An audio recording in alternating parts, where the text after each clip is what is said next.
I haven't seen anybody in chat mention this, so I don't think you guys saw this. What is a franchise people have been praying gets more attention, specifically in the RPG space, and specifically from a team like Obsidian? What is a franchise people have been asking Obsidian to go back to?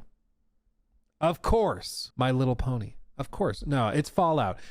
And if you were to go back to Fallout, who would be the best person to bring back?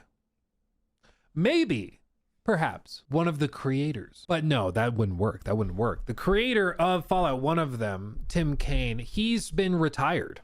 He's not coming back. He's not working. I mean, maybe he'd come back if he were working on something really exciting. I mean, what game could make the creator of Fallout come out of retirement and start working at the company that people have been praying gets a chance to make a Fallout game? I mean, what are the odds of that happening? Oh.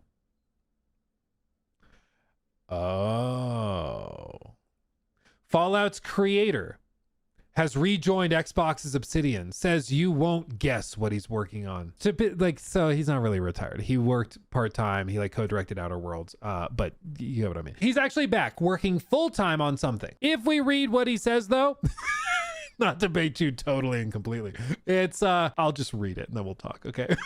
I'll just read it. Cain, who was producer and programming lead on Fallout and a designer for its sequel, previously joined Obsidian in 2011 as programmer working on South Park and Pillars of Eternity. South Park Stick of Truth, no joke. I really like that game. I really do. It's clunky as hell, but it's pretty good.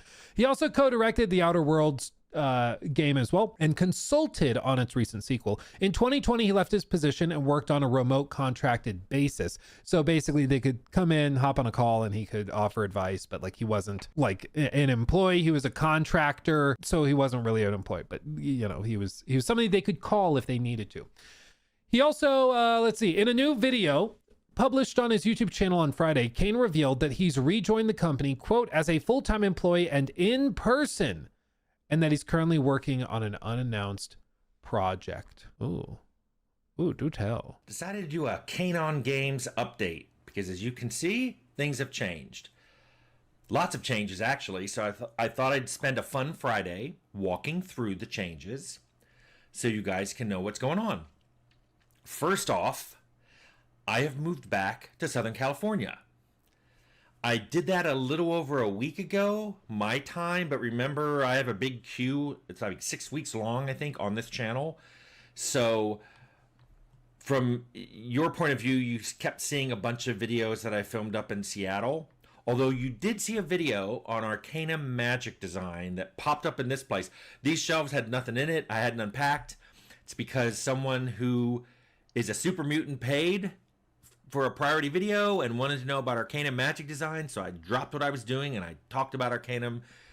It's cute. I think he has a Patreon, and one of his tiers is super mutant. That's pretty funny.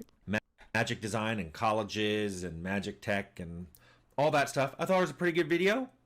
Still getting used to the sound. I think the sound's a little better because when this room was empty, it was very echoey. But I've been very busy unpacking. I managed to fill all the... Luke, fast forward. No, I'm going to make you sit through this. This is Cain, dude. Cain. You're going to listen. You'll see that this is a lot of the same stuff, but it's in a little bit of different order because my display cases are over here now where you can't see them. And I also put things in different places because based on how often I use them or what I thought looked good. What's interesting is I found a box that got moved.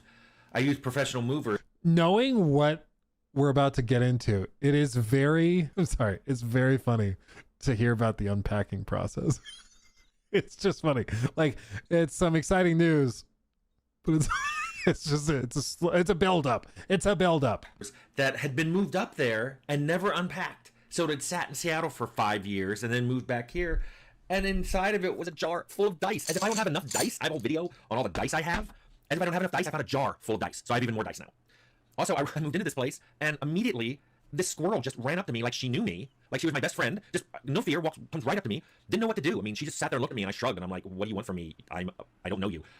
Talked to a friend of mine who feeds the squirrels and birds in her backyard, and she said... This is why executive meetings suck. Dude, I'm not even going to lie. Jacob knows all too well. When we hold meetings, I struggle to be concise. If we did it more, I think I'd be better at being on the point. Okay, sit down, talk, we're done, go. We'll leave. But I'm definitely like this when I'm like, okay, super important meeting, and then I just like spend half of it on something totally unrelated. Anyway, some walnuts. She gave me a starter pack of walnuts. So now, whenever I leave, I have to pay the tax to this squirrel, and it's gotten to the point where she expects one when I come home too. So that's 2 walnuts a day. I got to pay this thing to get to my own place. So second, I should point out that I will say I love the idea of having a squirrel that you get to see every day when you come home. Like, I kind of love that, where it's like your buddy and you bring little treats and little snacks regularly for the squirrel. I kind of love that. I wish I had a squirrel like that. I wish I did. And yeah, to be clear, this is all just fun. Like, he's sharing a bit of his life. This is, again, a legend of game development, okay? He is one of the OGs that made Fallout, okay? Show some damn respect. I'm back at Obsidian. They're full-time employee and in person, so not remote. So I'm not a contractor anymore. So this means that I'm not working in other places, although there's at least one game that I worked on that I know is going to ship. So I don't know if it'll be next year or the year after, but a game's going to come out that's not an Obsidian game. It'll have my name in the credits because I did work for it. I think I know which one that is. I think I know. Pretty sure. Because I don't know how many other people are one of the creators of Fallout that would be doing work like that. So yeah, that's one to pay attention to. I don't think, well, who knows? Maybe by next week we'll be able to talk about it. Maybe. I don't know. We'll see. I genuinely don't know if it's going to be revealed though. So I don't know. There are other games I worked on. I'm not sure they're going to ship. The 2020 to 2025 was a weird time in the industry, and a lot of games got started and a lot of games got canceled. So I really don't know the status of all the games that I contracted on. That's true. I also, I've told you guys, I went and like many companies reached out to have me look at stuff that they were working on and offer advice, because frankly, they'd rather know what I'm going to say in a video before they release it, which fair. So I've also technically much less talented and useful consulting than what he would do, I'm sure. But I've also consulted or given my thoughts on games over the last handful of years, and a lot of them I'm sure will never see the light of day, which is too bad because some of them seem genuinely cool. Others, it's probably for the best. But anyway, I also can't talk about the project I'm working on at Obsidian just because, that's covered under NDA. Don't bother guessing. You're not going to guess right. I would say that I'm probably a lot less retired now than I was before. So the whole video I have on being semi-retired, I guess I'm not. I mean, if you were retired and you were doing occasional consulting work, yeah, semi-retired, you're still technically working, but you're retired. But now that you're working full-time, I don't know how you could say that you're retired. So yeah, I don't think you're retired anymore, my friend. I think you're working. You're a working man. But he does say, don't bother guessing. You're not going to guess right. I think everybody's guess would be Fallout. I think everybody's guess would be Fallout. And so if he's saying it's don't bother guessing, you won't guess right, it just makes me think it's going to be a new IP or something. And people, I know there's going to be people who are like, of course he says that. If it were Fallout, he wouldn't tell you. He would say something like that. Or he'd just be like, I'm working on something. It's under NDA. I can't talk about it. But he is intentionally trying to lower expectations and say, you're not going to guess it. Don't bother trying. So I'm inclined to believe that this is probably just a new IP or something from them. I've been here for a little over a week. I already have 4 new shirts. This is a shirt that Obsidian designed in memoriam for Terry Hess, an artist who passed away recently at Obsidian. I also went to the Outer Worlds launch party. I guess I'll make a video about that at some point. I came home with a tattoo of the Moon Man. I'm sorry. I'm gonna die. I'm sorry. I just love the idea of like posting a video. I went to a launch party and I came home with a tattoo. That's funny. I think it's a temporary tattoo, but maybe that's gotta be. There's no way you're getting that kind of tattoo on the night. Well, and yeah, look, he still has his arm hair. They would have shaved it. I've watched Ink Master before. I know they shave arm hair before tattooing. So it's a temporary tattoo. Saw right through your trickery. But still, I mean, it's a cool tattoo. If he got it, I'd be like, props. So yeah. Third, I just want to say this channel is going to keep. Dude, he's so cute. This is so funny. I love this. Like, you can, the fact that you can follow like an industry veteran like this who really knows what he's doing, is super passionate about it. I kind of love that. I love it, because one of the things I think that is really, really unfortunate is that so much in this industry, there's a lot of like dehumanizing that happens, where, I mean, you'll hear it all the time where people are like, X studio, they blew it. Yeah, they suck. A bunch of losers over there. They don't know what the hell they're doing and all this. And it's like, bro, you're talking about like 200 to 300 people that are way smarter than you. Okay, way smarter than me. Like, these are very capable, smart, talented people. I'm sure there's a couple of dummies in the mix, as there are anywhere. But like, to make a video game, period, is a remarkable accomplishment, okay? You got to humanize them. Sometimes the games don't work together or don't work out. Sometimes you have a couple of people, you know, a couple of bad eggs that spoil the omelet. If you got a couple of terrible writers, they can ruin the entire game, even if other parts of it were really good and impressive. In the same way, like, if you have a really like interesting, compelling game, but it's poorly optimized and doesn't run well, it's also going to go bad. So I think it's important to remember that like these teams are actual people, for one, and that it's not as simple as just the sign on the door. Like, there's a lot of people working together to make these things work, which honestly makes it more impressive when a really good game ships, where everything works together, because it means that you were able to wrangle the talents, thoughts, and ideas of like 1,000 people together into something cohesive, which is almost more impressive than anything else. Like, it makes me appreciate games even more. Like, how on earth, it's always blown my mind, a studio like Rockstar that has like 2,000 people working on a game like a Red Dead or a GTA 6, and they're able to direct and unify them in a common vision to make something so crazy ambitious. Like, it's really, it will make you appreciate games even more when you do appreciate the fact that like so many different people are working on them all together. But yeah, I think humanizing studios is crucial nowadays, because it's so easy to just fall back on like the Twitter discourse of, well, X studio sucks ass, so you know, it's more complicated than that. Certainly. Anyway, continuing. Going.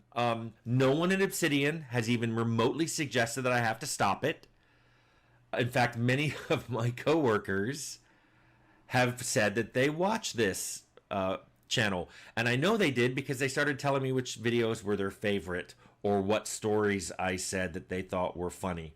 So people are saying that they like it. I'm gonna keep doing it as long as I have stories to tell. As long as you have questions that are really good and that I think need a video to answer and that I can answer them. Sometimes you guys ask me questions about art or music or just things I don't know about.